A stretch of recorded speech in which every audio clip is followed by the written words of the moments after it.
Are you ready? యేసయ్య నీ పరిస్థితుల కన్నా గొప్పవాడు. యేసయ్య నీ పరిస్థితుల కన్నా గొప్పవాడు. నాతో పాటు చెప్పండి, యేసయ్య నా పరిస్థితుల కన్నా గొప్పవాడు. సాతానుగాడు ఎంత దుర్మార్గుడు అంటే, ఎంత ప్రార్థన చేసినా జవాబు రాక, ఎన్ని ఉపవాసాలు ఉన్నా జవాబు రాక, మోకాళ్ళ మీద ఉండి ప్రార్థన చేసిన జవాబు రాక, సాష్టాంగపడి ప్రార్థన చేసిన జవాబు రాక, 2 చేతులు పైకెత్తి ప్రార్థన చేసిన జవాబు రాక, ఇంట్లో కుటుంబ ప్రార్థన పెట్టిన జవాబు రాక, సాతానుగాడు మనకేమని చూపెడతాడు తెలుసా? యేసయ్య కన్నా నీ పరిస్థితులే గొప్ప, యేసయ్య కన్నా నీ సమస్యలే పెద్ద, యేసయ్య కన్నా నీ అనారోగ్యమే పెద్ద, యేసయ్య కన్నా నీ సమస్యలే పెద్ద అన్నట్టు చూపెడతాడు. ఎవరో? సాతానుగాడు. అటువంటప్పుడు నువ్వు గుర్తెరగాలి. ఏంటి తెలుసా? నా యేసయ్య నా సమస్య కన్నా గొప్పవాడు, నా పరిస్థితి కన్నా గొప్పవాడు, నా ఇబ్బంది కన్నా గొప్పవాడు, నా అనారోగ్యం కన్నా గొప్పవాడు. ఒక పాస్టర్ గారు ఇలా సాక్ష్యం చెప్తున్నారు. తన కుమార్తెకి బాగోలా, ఒక రకమైన వైరల్ ఫీవర్ వచ్చింది. ఆ వైరల్ ఫీవర్ స్వస్థత కలగట్లా, వైరల్ ఫీవర్ స్వస్థత కలగట్లా. హాస్పిటల్ తీసుకెళ్లారు, అక్కడ తీసుకెళ్లారు, స్వస్థత కలగట్లా. స్వస్థత కలగకపోతే ఆ పాప వెంక చూశాడు. పాప డాడీ వెంక చూసి ఏడుస్తుంది. పాస్టర్ గారు ఆ పాప వెంక చూసి ఏడుస్తున్నారు. వెంటనే సాతానుగాడు మనసులో పెడుతున్నాడంట, నీ యేసయ్య కన్నా రోగమే పెద్దది, నీ యేసయ్య కన్నా ఈ వైరల్ ఫీవరే పెద్దది, నీ యేసయ్య కన్నా సమస్య పెద్దది. అలాగే ఒక వారం నమ్మాడంట. ఆయన స్వస్థత నమ్మే దైవజనుడు, అభిషేకాన్ని నమ్మే దైవజనుడు, దేవునిలో విడుదలుందని నమ్మే దైవజనుడు. అలాగేమో నమ్మాడు తెలుసా? సమస్య పెద్దదని నమ్ముకున్నాడు. కానీ అకస్మాత్తుగా దేవుడు ఒక స్వరముతో మాట్లాడుతున్నాడంట, నేను నీ పాప వైరల్ ఫీవర్ కన్నా గొప్పవాణ్ణి, నీ సమస్య కన్నా గొప్పవాణ్ణి. కానీ మనసులో సాతాను అంటుందంట, అది మాటలతో క్రియలతో కాదు, అది మాటలతో. మరి ఏ మీ పాప స్వస్థత పొందలా? మరి ఏ ఆ రోగం నీ పాప స్వస్థ పొందలా? నీ యేసయ్య ఈ రోగం కన్నా పెద్దోడైతే, ఈ వైరల్ ఫీవర్ కన్నా పెద్దోడైతే, ఈ వైరల్ ఫీవర్ కన్నా గొప్పోడైతే అనగానే ఈ యుద్ధం తన మనసులో జరుగుతుంది. వెంటనే తన వాక్యం గుర్తుకొచ్చింది. అదేంటి తెలుసా? యెషయా గ్రంథం 53వ అధ్యాయం 5వ వాక్యం. ఆయన పొందిన దెబ్బల్లో స్వస్థత. వెంటనే ఏమన్నాడు తెలుసా? తండ్రి, ఈ రోగం కన్నా నీ గొప్పయ్యా, ఈ సమస్య కన్నా నువ్వు గొప్పయ్యా, ఈ వైరల్ ఫీవర్ కన్నా నువ్వు గొప్పయ్యా. మళ్ళా సాతానుగాడు మనసులో పెడతాడంట, ఆ తలుపు తీసి మళ్ళీ వాక్యం పెడతాడంట. మళ్ళా సాతాను పెడతాడు, తలుపు తీసి మళ్ళీ వాక్యం పెడతాడంట, మళ్ళీ వాక్యం పెడతాడు. ఆయన పొందిన దెబ్బల్లో స్వస్థత. 1 పేతురు 2:24 ఆయన పొందిన గాయములో స్వస్థత. నిర్గమకాండం 15:26 నేను నిన్ను స్వస్థపరచు యెహోవా. మరలా ఆ పాస్టర్గా చెప్తున్నారు, 24 గంటల లోపల తన పాప స్వస్థతతో చూడటానికి దేవుడు భాగ్యం ఇచ్చాడు. దేవుడు రుజువుపరిచాడు, ఆ వైరల్ ఫీవర్ కన్నా నేను గొప్పవాణ్ణి. ఈరోజు ఇక్కడ వాక్యం వింటున్న నీతో పరిశుద్ధాత్మ దేవుడు చెప్పేది, నీ సమస్య గొప్ప, యేసయ్య చిన్న అని నీకు చూపెడుతున్నాడు. భయభక్తులతో చెప్తున్నాను, నువ్వు పడే వేదన అంత భయంకరం, నువ్వు పడే కష్టాలంత భయంకరం, నువ్వు పడే వేదన అంత భయంకరం, నువ్వు పడుతున్న అనారోగ్యం అంత భయంకరం. అందువల్ల నీ మనసులో ఏం ఫీల్ అయిపోయింది తెలుసా? నా సమస్య కన్నా యేసయ్య కన్నా నా సమస్య పెద్దది, యేసయ్య కన్నా నా రోగమే పెద్దది, యేసయ్య కన్నా నా ఇబ్బందే పెద్దది. ఈరోజున దేవుడు అనేది నీ సమస్య మీద నుండి యేసు వైపు నీ ఫోకస్ తిరుగును గాక. నీ సమస్య నుండి యేసు వైపు నీ కన్నులు తిరుగును గాక. హల్లెలూయా. ఎలీషా దోతాన్ అన్న ప్రాంతంలో ఉన్నాడు. దోతాన్ అన్న ప్రాంతంలో ఆయన ఉన్నప్పుడు ఎలీషా అతన్ని చంపడానికి సిరియా దేశపు రాజు గుర్రాలతోనూ రథాలతోనూ సైన్యముతోనూ తన చుట్టూ ముట్టడి వేశాడు. ముట్టడి వేయగానే ఎలీషా ప్రార్థన చేసుకుంటున్నాడు. తన సేవకుడు బయటికి వెళ్ళాడు. బయటికి వెళ్ళి ఏమన్నా తెలుసా?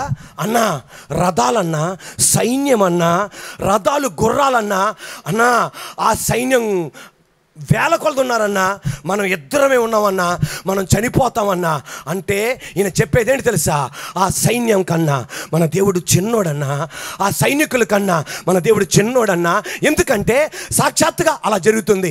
వెంటనే ఎలీషా ఏమన్నాడు తెలుసా? నో, మన పక్షమున ఉన్నవాడు వారి పక్షములో ఉన్నవాడి కన్నా గొప్పవాడు. మనం ఇద్దరమే ఉండొచ్చు, కానీ వాళ్ళ పక్షమున ఉన్నవాడి కన్నా మన పక్షమున గొప్పవాడు. ఈరోజు నీ అబ్బాయి అంటాడు, నువ్వు వ్యక్తిగతంగా మందిరానికి వస్తున్నావు, అమ్మ నువ్వు మందిరానికి వస్తున్నావు. మీ అబ్బాయి అంటాడు తెలుసా? డాడీ నువ్వు ప్రార్థన ప్రార్థన ప్రార్థన ప్రార్థన అంటున్నావు. సమస్య పెద్ద, మన యేసే చిన్న డాడీ. ఇబ్బందే పెద్ద, మన యేసే చిన్న డాడీ. ఇరికే పెద్ద, మన యేసే చిన్న డాడీ. ఎలీషా చెప్పేట అనాలి, నో, మన యేసయ్య గొప్పవాడు. మనం ఇద్దరమే ఉండొచ్చు, మన యేసయ్య గొప్పవాడు. చిన్న జీతమే ఉండొచ్చు, యేసయ్య గొప్పవాడు. పెద్ద జీతమే ఉండొచ్చు, యేసే గొప్పవాడు. దేవుడు చేసిన అద్భుతం ఏంటి తెలుసా? ఒక్క వ్యక్తి నో అన్నాడు. తద్వారా నా దేవుడు ఆయన నో కోసమైనా ఆ పెద్ద సైన్యాన్ని యుద్ధం చేయకుండానే గుడ్డివారిని చేసి ఈయనలో ఉన్న దేవుడు గొప్పవాడని రుజువుపరిచాడు. హల్లెలూయా. ఈ రోజున నీ పిల్లలు నీతో అంటారు, మన సమస్యలే పెద్ద. నువ్వు అనాల్సింది no. Praise the lord. Hallelujah. నువ్వు అనాలి, నో, మన సమస్యవే పెద్ద. అందరు నో అనండి. మన సమస్యలే పెద్ద, మన ఇరుకే పెద్ద, మన ఇబ్బందులే పెద్ద, మన రోగమే గొప్పవి. నానా, ప్రస్తుతం వాళ్ళు పెద్ద సైన్యంగా కనబడచ్చు, మనం ఇద్దరంగా ఉండొచ్చు, మన నలుగురంగా ఉండొచ్చు. మన దేవుడు గొప్పోడని రుజువుపరుస్తాడు. ఎలీషాకు రుజువుపరిచాడు, నీకు కూడా దేవుడు రుజువుపరచును గాక. Are you ready? ఇక్కడ ఉన్న వాళ్ళు ఎవరైనా సరే ఇప్పటి వరకు కూడా ఏదో సజ్బాబు చెప్తుంటాడు, గొప్ప గొప్ప గొప్ప, ఏం కార్యం జరగట్లా. ఇప్పటికి కూడా నా జీవితంలో సమస్యలే గొప్ప, యేసయ్య చిన్న అనుకున్న స్థితిలో నేను వచ్చాను బాబు అన్నయ్య అన్నవాళ్ళు మీ కుడి చేతుల పైకి ఎత్తండి, మీ కొరకు ప్రార్థన చేస్తాను. మీ కుడి హస్తాలు మీ శిరస్సు మీద ఉంచండి. యేసయ్యా, ప్రార్థనలో శక్తి ఉందని నేను విన్నా. యేసయ్యా, ఉపవాస ప్రార్థనలో శక్తి ఉందని నేను విన్నా. కానీ నేను ప్రార్థన చేసినప్పుడు జవాబు రాకపోవడం వలన యేసయ్యా అనుమానం కలుగుతుంది. ఏంటంటే యేసయ్యా యేసయ్యా ఏ కార్యము చేయట్లా, సమస్యలే, నిందే, అనారోగ్యమే గొప్ప. కానీ ఈ రోజున ఎలీషా ఎలాగైతే నో అన్నాడు, యేసు నామములో నేను ఈ రోజున నో, నా దేవుడు సమస్యల కన్నా గొప్పవాడు. యేసు నామములో నీ కార్యం నా జీవితంలో జరుగునుగాక. యేసు నామమున అడుగుతున్నాము తండ్రి. పరలోకన్న మా తండ్రి, నిలబడిన నీ బిడ్డల కొరకు నేను ప్రార్థన చేస్తున్నాను. ఎలీషా కోసం కార్యం చేసి మాటలతో కాకుండా క్రియలతో గొప్పవాడు అని రుజువుపరిచావు. నిలబడిన ఈ బిడ్డల కొరకు ప్రార్థన చేస్తున్నానయ్యా. ఆ రిపోర్ట్లో నెగటివ్ వచ్చును గాక. స్థలాల విషయంలో అద్భుతం జరుగును గాక. కోర్టు విషయంలో అద్భుతం జరుగును గాక. బిడ్డల విషయంలో అద్భుతం జరుగును గాక. గర్భఫలాల విషయంలో అద్భుతం జరుగును గాక. యేసయ్యా, డబ్బు విషయంలో అద్భుతం జరుగును గాక. వీసా విషయంలో అద్భుతం జరుగును గాక. భవనాల విషయంలో అద్భుతం జరుగును గాక. ఉద్యోగాల విషయంలో అద్భుతం జరుగును గాక. ఇంట్లో ఉన్న వాళ్ళు రక్షణ పొంది అద్భుతం జరుగును గాక. పరిశుద్ధత వైపు తిరిగి రక్షణ పొందును గాక. యేసు నామములో కార్యం జరుగును గాక. ఆమేన్. దయచేసి కూర్చోండి. Are you ready? యెషయా ఎవరండి? గట్టి చెప్పండి. సరిపోలా. యెషయా అప్పుడు ప్రవక్త కాదు, ఆయన ఉన్న కాలములో ఉజ్జయ అన్న రాజు ఉండేవాడు.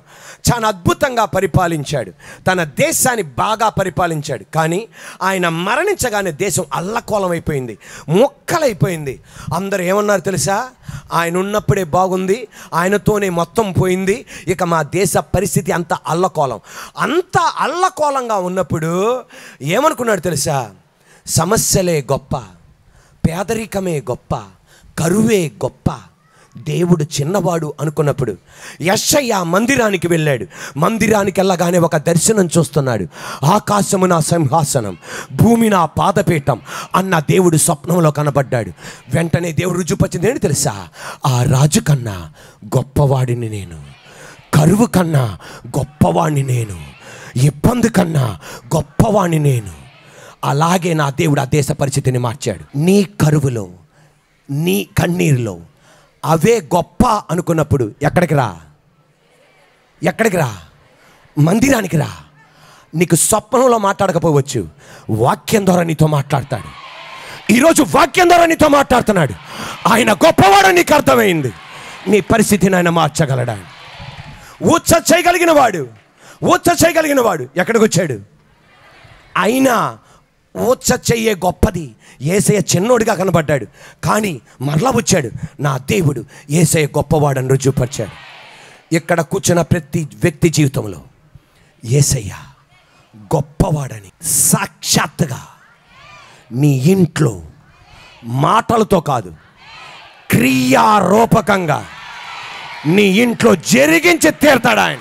అది ఊర్ధ లోకమంత ఎత్తైన, పాతాళమంత లోతైన నా దేవుడు గొప్పోడని నీకు రుజువుపరచబోతున్నాడు. Praise the lord.